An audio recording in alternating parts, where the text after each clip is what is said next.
kababayan, narito ang pinakahuling ulat tungkol sa panahon ngayong araw. April 25, 2025. Ako si Jean Olveros at ito ang panahon ngayon. Magandang araw sa mga ito pala si Jacqueline A. Lagusta ang mag-uulat ng araw. Ayon sa pagkasa 26 na lugar sa bansa, ang nakaranas ng degree level heat index ngayong araw.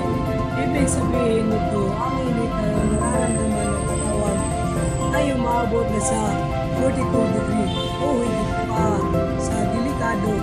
Ito talaga ay nasa matatanda, bata at mga may iniindang mga sakit sa kanilang mga katawan.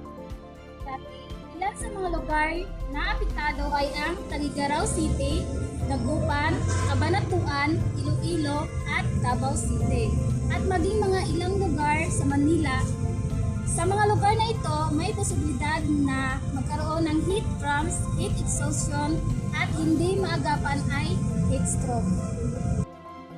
Paalala mula sa Department of Health, uminom ng maraming tubig, iwasan ang sobrang paglalakad sa ilalim ng araw, at magsusuot ng magagaan at preskong damit. Kung maaari, manatili sa bahay tuwing tanghali hanggang hapon. Ito tuloy si Jubilin Inugaling, nag-uulog.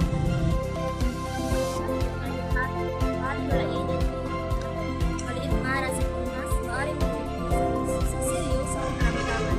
Ako nga po pala si Cecilia Nagrasal, nag-ulat at ito ang paalala sa panahon. Balik sa iyo, Miss Jeneline Olver. At muli, mag-ingat sa matinding init at maging responsable sa pag-aalaga ng ating kalusugan. Hanggang sa susunod na ulat at ito ang panahon ngayon.